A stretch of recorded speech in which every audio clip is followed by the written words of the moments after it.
We'll roll here in a few minutes. Celebrity cruises. I was just talking to the in-laws over the weekend about how many cruises they've been on and how fun that is. And Gwen and I have gone on about 3 cruises over the years. They were all technically junkets, and 3 is more than enough. You read about people who opt to live on cruise lines. It's not cheap, but they have everything kind of taken care of. You know, retirees of means. They call them cruisers. These are people who live year-round on a cruise ship. And they're like, I've got everything I need. There's a doctor, and there's all this stuff. But for people who are just going on vacation, it could be a good time, except for Marilyn Jones, whose husband died on the Celebrity Equinox while it was sailing in the Caribbean. He died mid-cruise. Now, cruise ships, they really do have everything that you need, including a morgue. Mm-hmm. Turns out that their morgue was not operational for whatever reason, and they ended up putting the guy's body in a walk-in drink cooler. And they didn't find out about it until they got to port. They asked the woman, they said, listen, our next port is in Puerto Rico, and we can have your husband's body picked up there, or we can keep it in the ship's morgue until we get back to Fort Lauderdale. Now, that was still 6 days away. She said, I don't want to mess with Puerto Rico. I'll choose the latter option. So they said, we'll put him in our morgue. Except when the ship got to Fort Lauderdale, a sheriff's deputy and funeral home employee got out there and found that the morgue had been out of service. So I guess they're only lucky that one guy died because they discovered his body on a pallet in a refrigerated walk-in drink cooler. Dude, that's so gross. And obviously those coolers, you know, they're cold enough to keep drinks cold, but they're not refrigerated to keep a body in good shape.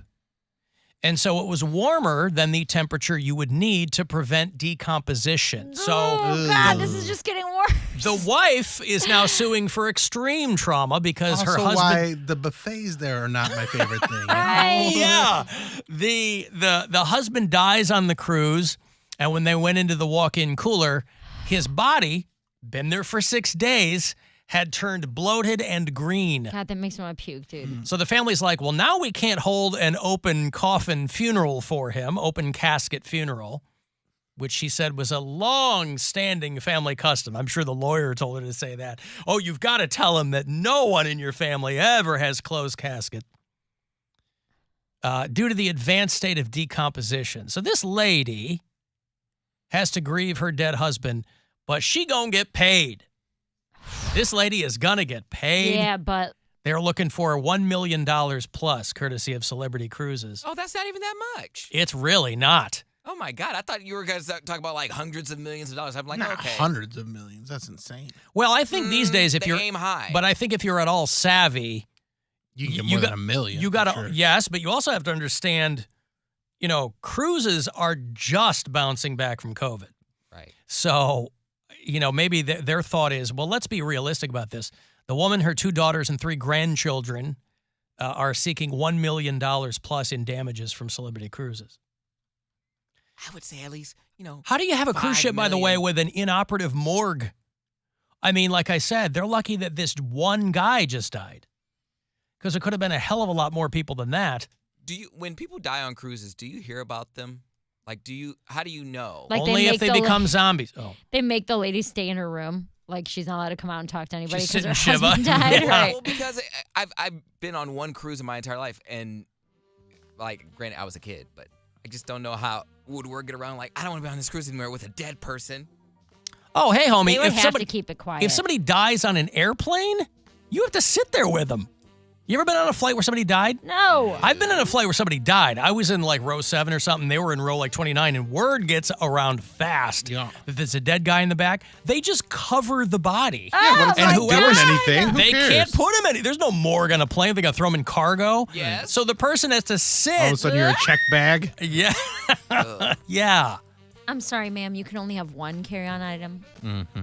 We'll give you an extra bag of peanuts, ma'am, for your mental anguish. Would you rather sleep next to or sit next to a dead body or a crying baby? Crying Crying baby. baby. Crying baby over a dead body? Yeah. Dead body ain't doing anything. Yeah, but it's dead. Sir, we're cares? so There's no sorry that soul. your wife died. Hey, I've been married a long time, all right? It's like when she's in bed with me, am I right? Yeah, we got to go. What do you have coming up, William? I'm going to be in Grand Rapids this weekend. You can get tickets. Go to BillSquire.com. You can see all my other upcoming dates. Check out the latest episode of The Bill Squire Show on YouTube or iHeartRadio or wherever you get your podcasts. And check out my comedy special, Pure BS, on my YouTube channel as well. Mary Lynn? My comedy special, Nothing Matters, is also on YouTube. You can follow Mary Santora Comedy on TikTok or Instagram, and that's it. Poundcake? Radio Coda B, Twitter, Instagram, TikTok. Okay, cool. Thanks, guys. I'm out there at Alan Cox Show. Anything you missed today, go to the iHeartRadio app or wherever your shows pop up. You can leave messages there on the app as well if you prefer to watch the show, because why wouldn't you?